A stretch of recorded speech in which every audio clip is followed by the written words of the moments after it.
Alhamdulillah, senang sekali pada pagi hari ini saya bisa bertatap muka langsung dengan wajah-wajah segar yang insya Allah di masa mendatang akan menjadi punggawa bagi kemajuan bangsa dan negara, serta berjuang untuk menegakkan kalimat i'la'i kalimatid, untuk mendakwahkan agama, untuk mendakwahkan nilai-nilai atau pesan-pesan kandungan Al-Quran dan As-Sunnah kepada seluruh masyarakat. Jadi adik-adik, supaya tidak bertele-tele, saya akan langsung masuk ke pembahasan yang sudah ditentukan untuk saya pribadi di turn of reference di acara masalah ini, yaitu akan membahas tentang adab-adab menuntut ilmu. Nah, jadi supaya pembicaraan kita ini bisa dipertanggungjawabkan, saya akan merujuk ke suatu kitab yang menjadi bisa dibilang rujukan yang bisa dipertanggungjawabkan. Jadi banyak kitab-kitab yang biasa dikaji untuk mengenalkan kita terkait adab-adab menuntut ilmu. Di antara yang mungkin populer atau terkenal di kalangan kita yaitu kitab Ta'limul Muta'allim. Sudah pernah mendengar? Ya, sudah pernah ngaji langsung? Sudah ya, itu karya Imam Az-Zarnuji. Nah, tapi Imam Az-Zarnuji ini sebenarnya banyak juga mengambil dari suatu kitab yang insya Allah kita akan baca atau spill sedikit saja, yaitu kitab judulnya Tadhkiratus Sami' wal Mutakallim fi Adabil Alimi wal Muta'allim. Nah, ini salah satu yang mungkin akan menjadi pertanyaan atau kuis nanti. Judul kitabnya yaitu Tadhkiratu As-Sami' wal Mutakallim fi Adabi Al-Alimi wal Muta'allim. Peringatan untuk as-sami', artinya yang mendengarkan, dan al-mutakallim, yang berbicara, agar kita setiap kita mendengar, ketika kita mau belajar, ada hal-hal yang perlu kita perhatikan, ada hal-hal yang perlu kita ingatkan. Nah, disinilah muallif atau penyusun kitab yang nanti kita akan sebutkan namanya itu mengumpulkan apa saja yang perlu adik-adik ketika mau mulai mendengarkan ilmu untuk perlu diperhatikan, untuk perlu dicamkan. Begitupun juga al-mutakallim. Ketika suatu saat nanti adik-adik akan menjadi guru, akan menjadi ustaz, akan menjadi penceramah, akan mengajarkan orang-orang lain, ada juga hal-hal yang perlu diperhatikan agar ilmu yang disampaikan itu adalah ilmu yang benar-benar sesuai dengan apa yang diridhoi oleh Allah Subhanahu wa taala, menjadi ilmu yang berkah, menjadi ilmu yang bermanfaat. Jadi judulnya adalah Tadhkiratu As-Sami' wal Mutakallim fi Adabi Al-Alimi wal Muta'allim. Yang punya karya adalah Imam Badruddin Ibnu Jamaah. Imam Badruddin Ibnu Jamaah. Ya, ditulis nama muallif atau penyusunnya Imam Badruddin Ibnu Jamaah. Nah, di dalam kitabnya ini beliau sesuai dengan judulnya itu pertama-tama mengulas apa saja adab-adab yang perlu diperhatikan oleh para guru atau orang-orang alim. Itu di bab yang pertama. Kemudian di bab yang kedua, ini tidak akan kita bahas karena nanti suatu saat, nanti mungkin ketika adik-adik ingin menjadi guru, saat itulah nanti teman-teman perlu memuzakarah lagi. Tapi sekarang yang terpenting adalah di bab keduanya, yaitu fi adabi al-muta'allim, adab-adab pelajar atau orang-orang yang sedang menuntut ilmu. Dan di situ beliau bagi menjadi 3 pasal. Nah, 3 pasalnya ini apa saja? Ditulis. Pasal yang pertama adalah seorang pelajar itu perlu memerhatikan adab-adab untuk dirinya sendiri. Adab-adab untuk dirinya sendiri yang pertama. Kemudian yang kedua, adab-adab kepada para gurunya. Adab-adab kepada gurunya. Kemudian yang ketiga adalah adab-adab kepada para temannya dan juga kepada kitab-kitabnya. Jadi perlu dia perhatikan selama dia belajar bagaimana adab dia bergaul dengan teman-temannya, dan juga di hadapannya itu banyak kitab. Seorang penuntut ilmu itu akan berinteraksi sehari-harinya dengan buku-buku. Nah, buku-buku itu adalah bukan benda-benda sembarangan, tapi melainkan benda-benda yang perlu kita berikan takzim, perlu kita berikan khidmah atau penghormatan yang layak untuknya. Nah, untuk waktu yang singkat ini, kita hanya akan membahas adab-adab pelajar untuk dirinya sendiri saja. Nanti menyesuaikan waktu, saya dikasih waktu sampai 9.45, berarti tinggal 33 menit lagi. Itu sudah include sama pertanyaan? Ya, berarti tinggal ya. Di sini kita akan langsung baca ke kitabnya ya. Seharusnya tadi kemarin kalau saya ingat, saya minta untuk dicetak untuk halamannya ini saja, kemudian dibagi supaya kita baca sama-sama. Tapi tidak apa-apa, nanti teman-teman langsung dengarkan saja. Nah, di sini beliau mengatakan bahwa adab-adab yang perlu diperhatikan oleh para penuntut ilmu untuk dirinya sendiri itu ada 10 hal. Ada berapa? 10. Yang pertama adalah an yutahhir qalbahu min kulli gishin wa danasin wa ghillin wa hasadin wa su'i aqidatin wa khuluqin. Nah, sekarang teman-teman sudah memasuki babak baru. Yang kemarin di sekolah menengah atau MTS, sekarang sudah masuk sekolah menengah pertama kemarin, sekarang sudah masuk ke sekolah menengah atas, sudah masuk ke madrasah aliyah. Nah, marilah adik-adik semua kita memperbaiki niat kita. Itulah hal yang pertama, yaitu memperbaiki hati kita. Memperbaiki hati agar jangan sampai ada penyakit-penyakit hati seperti apa? Iri dengki, kemudian hasad, kemudian akidah yang merusak, kemudian begitu pun juga su'u khuluq, akhlak-akhlak yang rusak. Marilah apa yang kemarin sudah ada di masa lalu kita, ketika teman-teman masih pertama-tama kali puber, mungkin susah untuk mengontrol dirinya, sekarang mulai evaluasi diri agar apa akhlak-akhlak buruk atau perilaku-perilaku buruk yang sudah tertanam dalam diri adik-adik semua ketika MTS kemarin, mari buang jauh-jauh ya. Itulah adab yang pertama untuk perlu kita perhatikan atau perlu kita junjung tinggi. Agar apa? Liyasluha bidzalika liqabulil ilmi wa hifzihi wal ittila' ala daqaiqi ma'anihi wa haqaiqi gawamidhihi. Karena yang akan menjadi penampung, akan menjadi wadah untuk menerima ilmu itu adalah apa? Adalah hati. Maka perlu kita bersihkan hati kita. Hatilah yang akan menerima ilmu, hatilah yang akan menghafal ilmu, hatilah yang akan menyelami kedalaman ilmu. Karena apa? Karena ilmu itu adalah suatu, kita katakan zat lah, atau entitas yang suci, entitas yang mulia. Bahkan dikatakan bahwa menuntut ilmu itu bagaikan kita itu sholat. Sholatnya hati kita. Kalau kita sholat zohir itu kan sholat dengan badan kita, sholat dengan anggota tubuh kita ya. Tapi hati kita bisa sholat itu dengan menuntut ilmu. Nah, sebagaimana ketika kita mau sholat fisik, apa yang kita lakukan? Berwudu, ya, mensucikan diri baik dari hadas kecil ataupun hadas besar. Nah, begitupun ketika kita mau sholat, menyolatkan hati kita, mensolatkan sir kita, maka kita perlu juga untuk mensucikan hati kita daripada hadas-hadas atau khobath yang berupa tadi, yang berupa gish, rasa suka, gish itu rasa suka mengelabui. Misalnya gish itu kalau dalam bahasa Arabnya itu diartikan mencontek lah ya.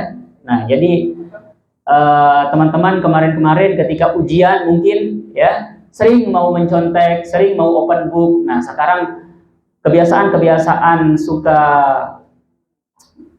tidak jujur seperti itu dibuang jauh-jauh. Walaupun tidak ada pengawas ya, yakinlah bahwa ada selalu Allah SWT yang memuraqabah, yang ada malaikat raqib dan atid yang selalu ada di samping kita. Karena banyak sekali teman-teman kita melihat, saya sebagai senior teman-teman yang sudah merasakan perjalanan menuntut ilmu, kita memerhatikan teman-teman di samping kita, ya.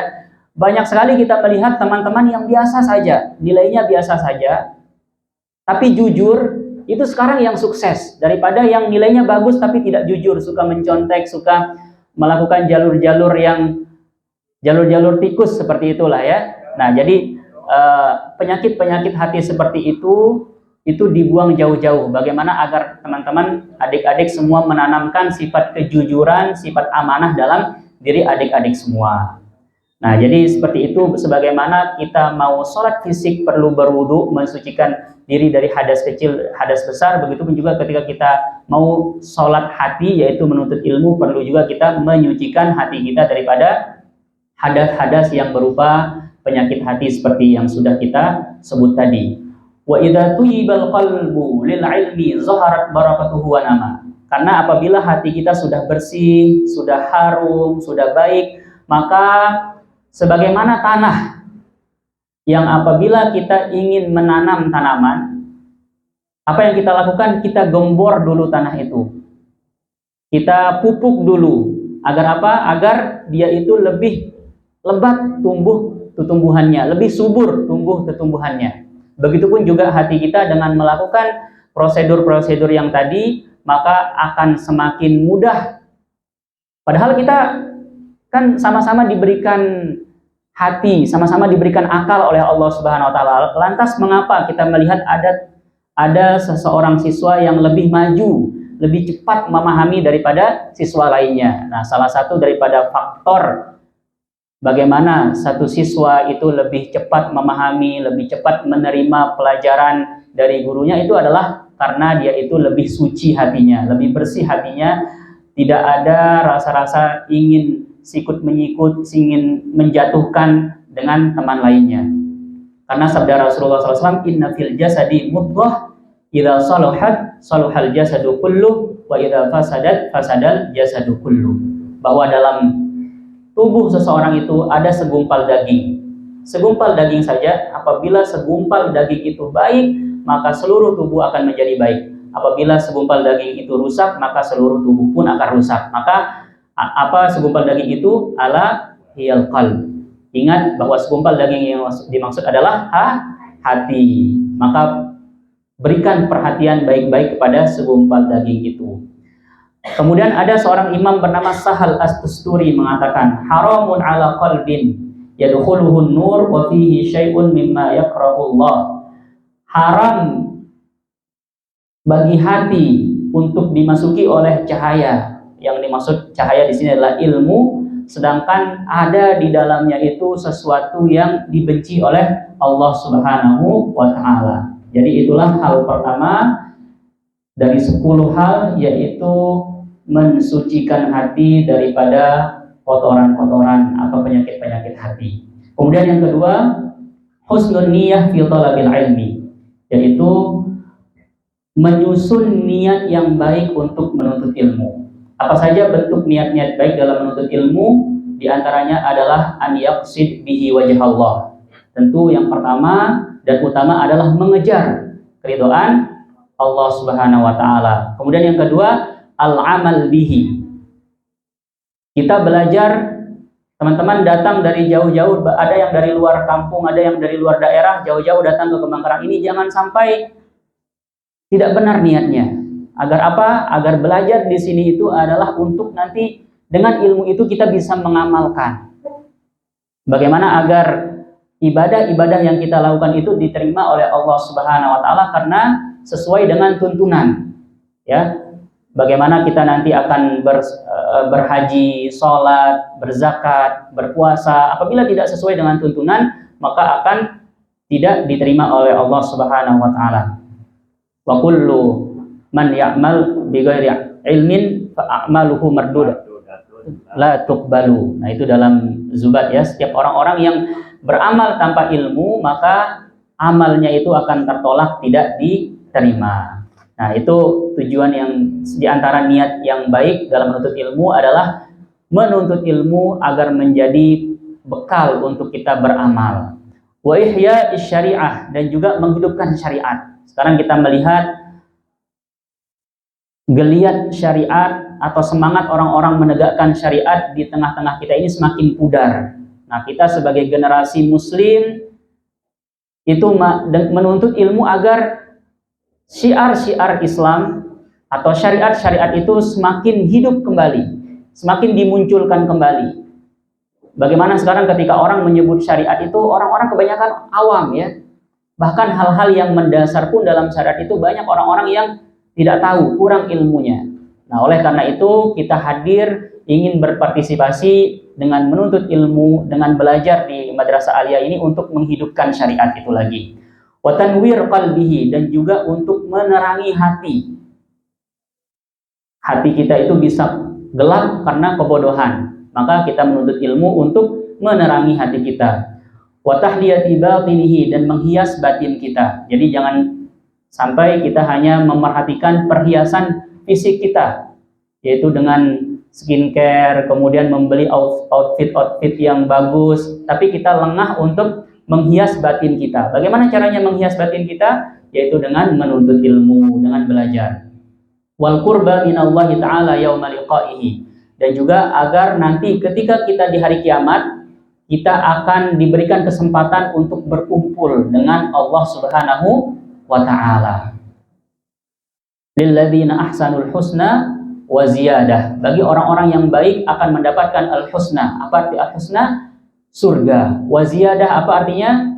Ziyadah itu kata mufassir adalah yang lebih indah, yang lebih manis daripada surga itu adalah berjumpa dengan zat Allah Subhanahu wa ta'ala. Tapi nanti ada kelas-kelasnya.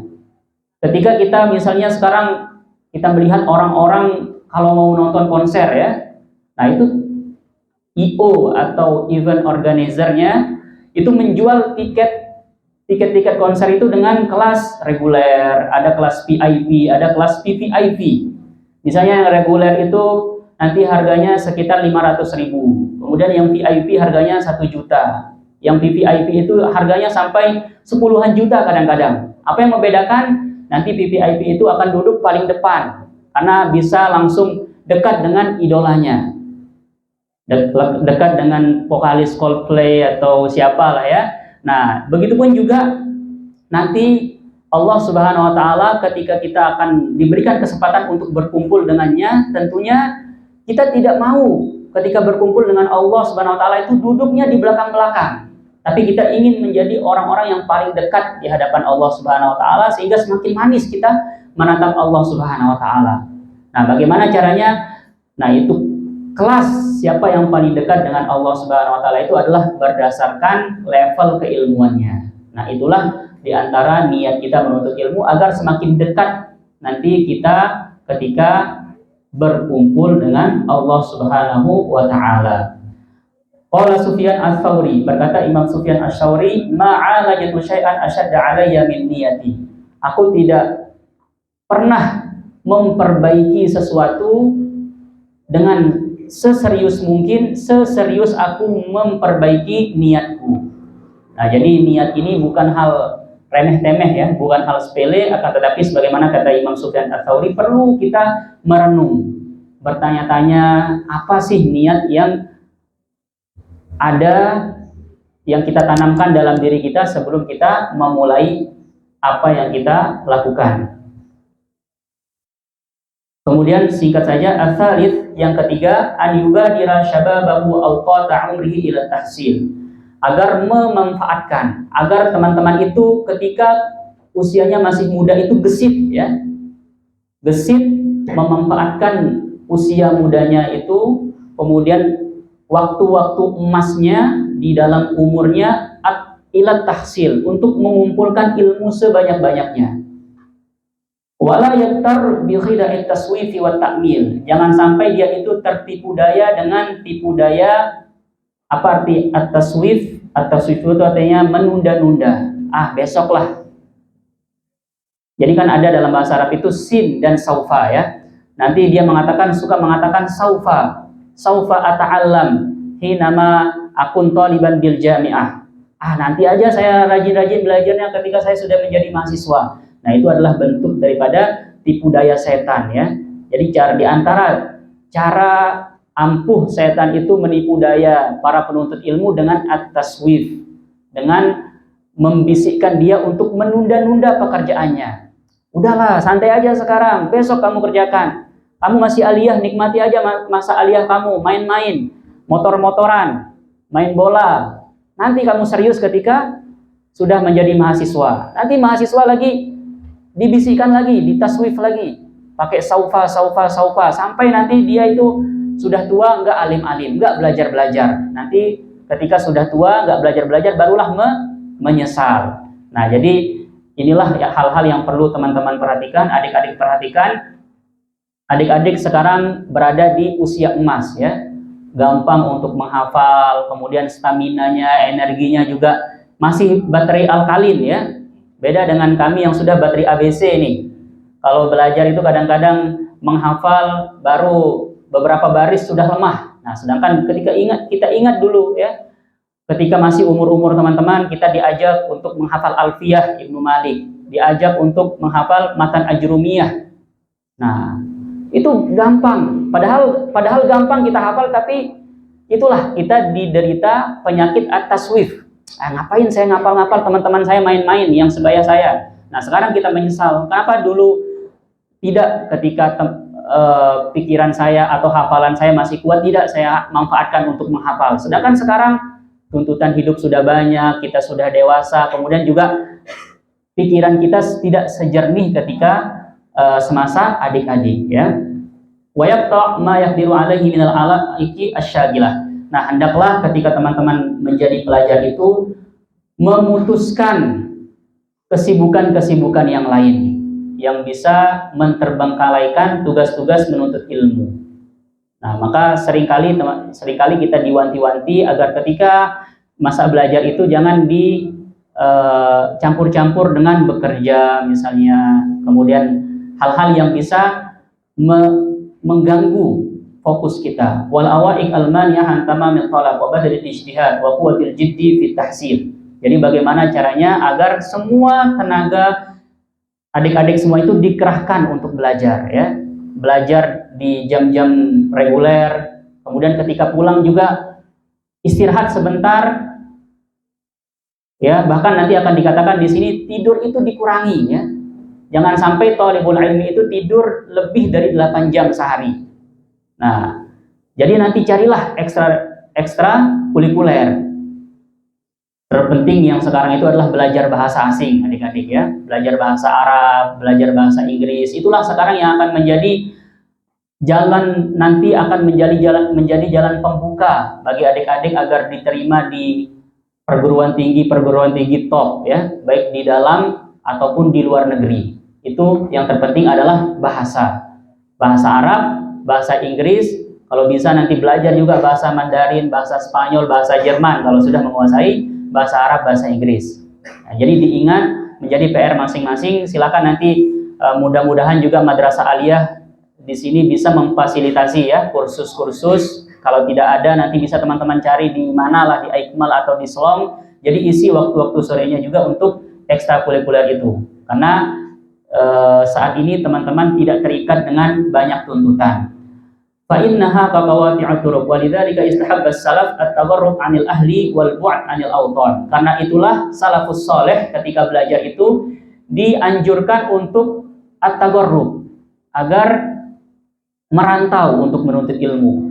Karena agar ketika dia ada di kampungnya, otomatis nanti ada orang yang begawe, otomatis dia harus ikut tebok nyiur ya. Kemudian ikut untuk mempersiapkan roh-roh itulah ya. Jadi ketika dikirim misalnya dari Lombok ke Jawa, nanti dia tidak akan terikat, tertuntut dengan urusan-urusan kemasyarakatan.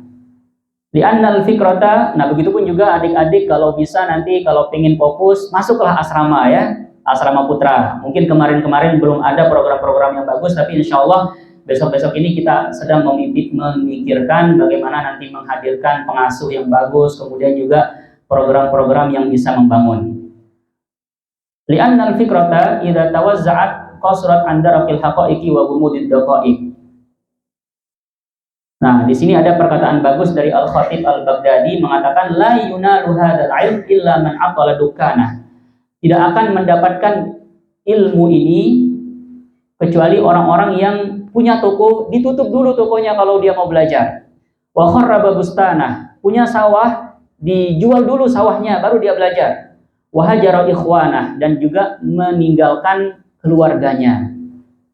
Wa mata aqrabu ahlihi falam yashhad janazatah. Ini agak berlebih-lebihan tapi ini terjadi pada para ulama ya. Bahkan ketika kerabatnya meninggal tidak ikut hadir melayat karena dia lebih memprioritaskan ilmu. Nah, ini memang sebuah, jadikanlah sebagai simbol. Artinya apapun yang bisa mengalihkan kita daripada fokus menuntut ilmu itu adalah nomor kesekian. Tetaplah yang menjadi prioritas itu adalah menuntut ilmu.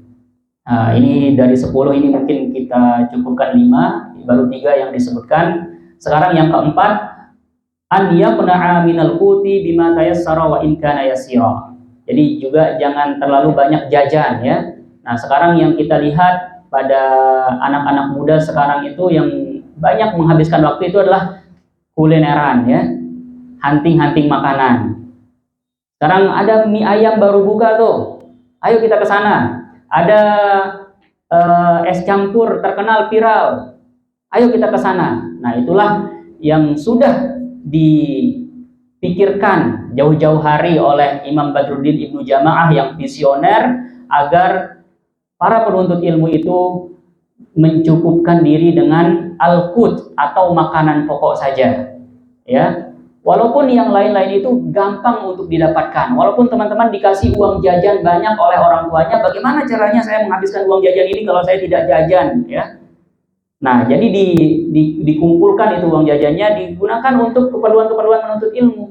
Seperti membeli buku, sekarang sudah banyak PDF-PDF dicetak saja ya. Di sini di depan ini ada saya endorse, ini ada tempat percetakan bagus untuk cetak PDF. Pak Kipli namanya. Saya itu sekarang senang karena setiap ada PDF itu kalau dulu harus baca di HP, sekarang bisa dicetak ya, bisa dicoret-coret. Nah, begitupun juga untuk libas, untuk pakaian. Jadi teman ketika menuntut ilmu itu nggak apa-apa ya, cukup 1 atau 2 helai pakaian saja. Walaupun lusuh ya. Dan inilah ciri khas santri, yaitu tidak perlu bermewah-mewah dalam pakaian.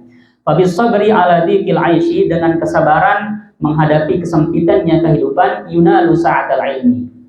Dengan demikianlah kita akan mendapatkan keluasan ilmu. Wa bi jam'i syamlil qalbi an muftariqatil amal tatafajjaru minhu yanabi'ul hikam. Jadi juga jangan sampai kita itu overthinking ya. Nanti saya kalau begini-begini terus menjadi santri, saya mau jadi apa gitu kan? Nah, itu adalah sifat-sifat overthinking yang juga bisa mengalihkan fokus kita daripada menuntut ilmu. Nah, itu sekarang ada teman saya, ada kakak kelas saya yang viral itu, Ustaz Muhammad Nuruddin namanya. Nah, itu seringkali menyuarakan hal-hal seperti ini. Jadi dulu beliau hidupnya sangat sederhana ya, karena latar belakangnya anak yatim, kemudian miskin, bajunya hanya 1 atau 2 saja, kemudian makan kadang-kadang 1 kali sehari. Ketika orang-orang teman-temannya berpikir akan menjadi apa sehingga mencari kerja, nah beliau fokus untuk menuntut ilmu dan sekarang masya Allah ya, uangnya itu bisa dibilang banjir datang, undangan itu datang, bahkan sekarang beliau itu sedang di Eropa sekarang ya. Qala Syafi'i la yatlubu ahadun hadzal ilma bil mulki wa 'izzin nafsi fayuflih. Berkata Imam Syafi'i, tidaklah seseorang menuntut ilmu ini dengan kerajaan ataupun dengan kesombongan, artinya merasa dirinya itu tinggi karena banyak hartanya lalu dia bisa sukses. Tidak bisa seperti itu. Walakin man talabahu bidzulli nafsi, orang yang bisa sukses menuntut ilmu itu adalah yang menuntut ilmu dengan merasa dirinya itu miskin. Wadhiqil aishi, merasa diri kehidupannya itu sempit. Wa khidmatil ulama aflah. Dengan demikian dia itu menyibukkan dirinya untuk berkhidmat kepada para ulama, orang-orang alim, maka dia itu akan beruntung. Nah, inilah sekarang yang jarang kami saksikan daripada thalibul ilmi, yaitu khidmah kepada para ulama. Kalau dulu sering kita saksikan ya, Di sini ada tuan guru banyak sekali yang berebutan untuk berkhidmah kepada beliau, menemani beliau pengajian, kemudian juga bahkan kadang-kadang santri-santri dulu seperti Bapak Ustadz ini, nah itu beliau kadang-kadang bantu untuk nyuci pakaian ya.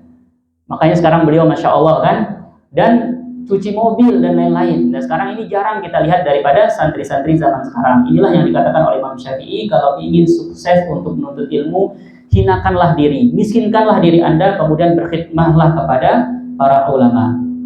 La yasluhu talabul ilmi illa li muflis walal ghani wal maghfi. Terakhir yang kelima, al-khamis, yang kelima, an yaqsima awqat lailihi wa naharihi wa yaqtanim ma baqiya min umrihi, agar dia pelajar itu bisa memanage waktunya, apa yang dilakukan di malam hari dan apa yang dilakukan di siang hari. Fa inna baqiyatal umri la qimata lahu wa ajwadul, jadi dia fokus dengan apa yang dia hadapi hari ini.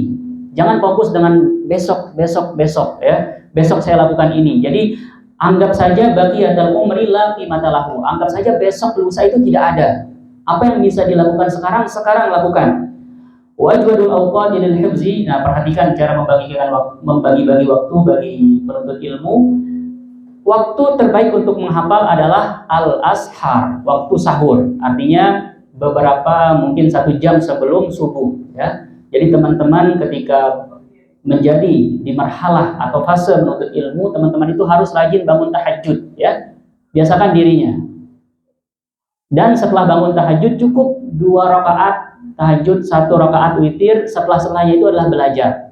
Dan digunakan untuk apa? Waktu itu digunakan untuk menghafal Al-Quran, menghafal hadis, menghafal matan-matan, menghafal kalau misalnya concernnya itu di sains aja, hafallah tabel periodik atau apa-apa gitu ya. Nah, waktu terbaik untuk menghafal itu kapan? Di waktu sahur. Nah, ini ingat baik-baik, nanti saya tanya ini. Walil bahfi al-abkar. Dan juga sedangkan di waktu setelah subuh itu adalah waktu untuk baca tapi baca skimming istilahnya. Baca asal random lah, baca cepat. Artinya supaya sekedar teman-teman itu tahu bahwa oh di sini loh letaknya di buku ini ada informasi penting ini di halaman ini. Nah, itu sekedar untuk baca skimming ya. Kemudian walil kitabati wastun nahar. Nah, untuk menulis, kalau teman-teman mau menjadi penulis, saat terbaik untuk menulis itu adalah di tengah-tengah hari, di siang hari. Walil mutala'ati wal mudzakarati al-lail. Nah, sedangkan waktu untuk mutala'ah, mudzakarah itu adalah di waktu malam. Jadi sebelum tidur itu belajar untuk memahami pelajaran, untuk membaca, untuk dipahami. Itu yang dimaksud dengan mutala'ah dan mudzakarah. Jadi waktu sahur itu adalah waktu untuk menghafal. Waktu setelah subuh itu baca skimming, tidak perlu paham, artinya sekedar hanya untuk tahu saja di mana posisinya. Kemudian waktu terbaik untuk menulis adalah di siang atau sampai sore, intinya sore, siang sampai sore lah. Kemudian untuk malamnya itu adalah waktu untuk mudzakarah, baca untuk dipahami bacaannya. Nah, itu waktu untuk menghafal. Wa hifdzul laili anfa' min hifdzin nahar. Wa waqtul ju' anfa' min waqtis syaba'. Dan cari juga waktu-waktu ketika lapar ya.